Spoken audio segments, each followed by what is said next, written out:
əvvəla ağanı tanımağımız və bu tanımağımızın səviyyəsi hansı dərəcədədir? Biz İmam Zaman ağanı necə tanıyırıq?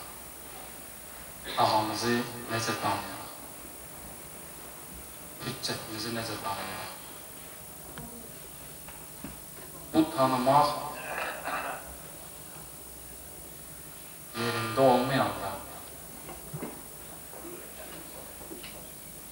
layiqincə olmayanda, o biri məsələlər müşkülə çevrilir, çətinliyə çevrilir. Yəni biz ilk addımda birinci olaraq ağanı tanımalıyıq. Ağa kimdir? Əgər nəzərə alsaq ki, ağanın barəsində ən azından Quran-ı Kərimdə 50 dənə ayə gəlir. Təfsirçilər ən azı 50 dənə ayənin İmam Zaman ağa barəsində gəlməsinə işarə edirlər və göstərirlər.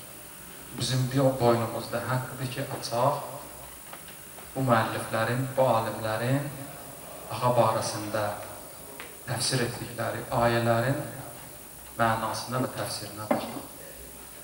Ağanı biraz yaxşı tanıyaq. Quran-ı Kərimdən gələn ayələrin sadəcə birini nümunə olaraq deyirik. O da bir hissəsini. Belə bir ayə var. Yuhyillahul ərzə bə'də mavtiha. Allah Teala yer üzərini dirildəcək öləndən sonra. Bütün təfsirçilər deyirlər ki, bu ayə İmam Zaman ağa barəsində. Çünki birazdan deyəcəyik hədislər də var. O hədislərə diqqət edəndən sonra açıq-aşkar aydın olacaq ki, doğrudan da o ayə ağa barəsindədir. Ayədə buyurur, Allah Teala yer üzərini dirildəcək öləndən sonra. Təfsirçilər deyirlər ki, yerin ölməyi nə mənadadır? Yer öləcək, yəni nə? Nə başa çıxılır burada? Yerin, əgər cansız, cəsədsiz torpağın ölməyindən söhbət getsə burada, bunun heç bir mənası olmaz. Söhbət burada yerin ölməsində məqsəd insanların ruhiyyəsinin, insanların düşüncəsinin, insanların mənəviyyatının ölümü deməkdir. Ki, mənəviyyat öləndən sonra Allah Teala bu ruhiyyəni, bu mənəviyyatı ağanın vasitəsi ilə, onun zuhurunun vasitəsi ilə dirildəcək. Məna həmin ayələrdən budur. Allah Teala bu bərəkəti, bu neməti bizi görməyə bilsin inşallah.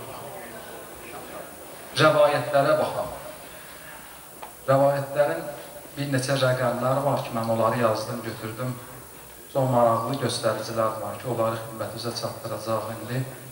Ağa barəsində məsumların hamısının, Peyğəmbər əleyhissalamda başda olmağının hamısının dilindən rəvayətlər var. Məxsusən Peyğəmbərdən ki, saysız hesabsızdır bu rəvayətlər müxtəlif mövzularda. Ən ümdəsi, ən məşhur, hamımız bildiyimiz rəvayət budur ki, mənim ümmətimdən, adı məndən olan, künyəsi məndən olan və əxlaqı hər bir cəhətdən mənə bənzəyən, Peyğəmbər əleyhissalam buyurur, mənə bənzəyən bir kəs nəslimdən zuhur edəcək və yer üzərini zülmlə dolduğu kimi ədalətlə dolduracaq. Peyğəmbər əleyhissalamdan bu mövzuda müxtəlif fərqlərlə hədis çoxdur. Məsumlara baxanda, mən o rəqəmləri yenə deyirəm, yazdım, götürdüm, çox maraqlıdır. Əli əleyhissalamdan 51 hədis, İmam Həsən əleyhissalamdan 5 hədis, İmam Hüseyin əleyhissalamdan 14 hədis, İmam Səccad əleyhissalamdan 11 hədis, İmam Baqir əleyhissalamdan 63 hədis, İmam Sadiq əleyhissalamdan 124 hədis, İmam Kazım əleyhissalamdan 6 hədis, İmam Rıza əleyhissalamdan 19 hədis, İmam Cavad əleyhissalamdan və İmam Hadi əleyhissalamın hər birindən 6 hədis və İmam Həsən Əskəri əleyhissalamdan 22 dənə hədis İmam Zaman ağa barəsində nəql olunur. Ki, bunları üst-üstə gələndə təxminən 300-ə yaxın hədis edir. Ki, bunların mövzuları müxtəlifdir, fərqləri var. Yəni, təkrar deyil. Hədislər təkrar deyil, bir yerdə. Yəni, hamı bəşarət verir, müjdeləyir ağanın gəlişini və onun vücudunu. Amma az fərqlərlə bu qədər hədis İmam Zaman ağa barəsində məsumlarımızın dilindən bizə gəlib çatır. Ağanın dünyaya gəlməsindən əvvəl 255-ci hicri ilində ağa dünyaya gəlib. Ağanın dünyaya gəlməsindən əvvəl onun barəsində neçə dənə kitab yazılıb. İmam Sadiq əleyhissalamın səhabəsi tərəfindən, İmam Baqir əleyhissalamın səhabəsi tərəfindən, İmam Qasım əleyhissalamın səhabəsi tərəfindən və başqa şəxslər tərəfindən savadlı hələ dünyaya gəlməmişdir. Onun barəsində bir neçə dənə kitab yazılıbdır. Onlardan biri Həsən ibn Məhbub Zərraf böyük alimlərdən biridir. İmamın dünyaya gəlməsindən 100 il qabaq. Hicrətin 150-ci illərində bir dənə Əl-Məşixə kitabı yazıb. Həmin Əl-Məşixə kitabının içində ağa barəsində çox böyük bir hissədə bəhs edilir. Görürsən, hələ ağa dünyaya gəlməmişdir. Bu, elə bir inkar olunmaz həqiqətdir ki, ağanın vücudu və zühuru. Nəinki şiə əhli arasında, hətta əhli təsənnün alimləri tərəfindən də bir çox ən tanınmış əhli təsənnün alimləri tərəfindən də, hədisçiləri tərəfindən bu hədislər yazılıb və onlar özləri də, məsələn, Əhməd ibn Həmbəl kimi Müsnəd kitabında çoxlu hədisləri vardır. Və yaxud Buxarinin Səhih kitabında. Bunlar sünni mənbələrinin ən etimadlı kitablarından biridir.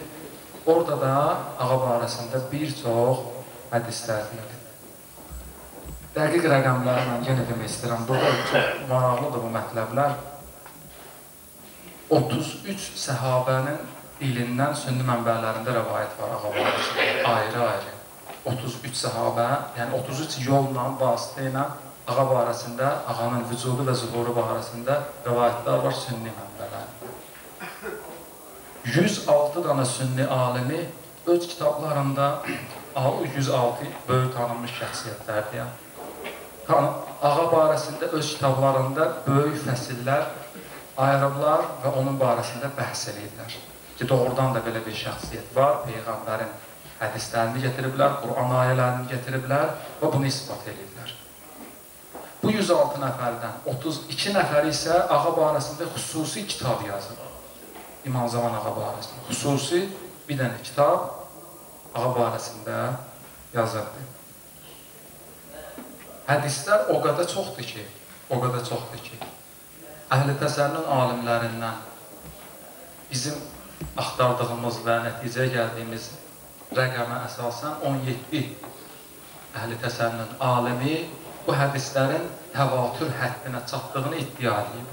Təvatür də o deməkdir ki, yəni əgər bir hədis müxtəlif yollarla, dedik bayaq 33 yolla rəvayət olunub, müxtəlif yollarla bir hədis rəvayət olunarsa, artıq onun inkar olunma ehtimalı 0 dərəcəsinə enir. O hədisin ki, inkar olunma, yalan olma ehtimalı 0 dərəcəsinə endi, o hədisə deyərlər təvatür.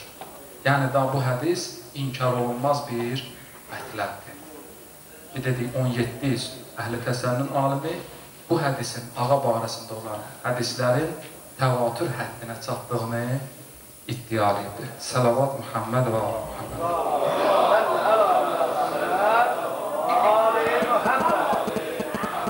Bu qədər dəqiqlikdən sonra, bu qədər dəqiq faktlar ki, artıq inkar olunmaz dərəcədədir ağanın vücudu və zuhuru, daha heç bir ehtiyac yoxdur ki, durasan. Bu mənada, bu baxımdan bəhs eləyəsən kiminləsə.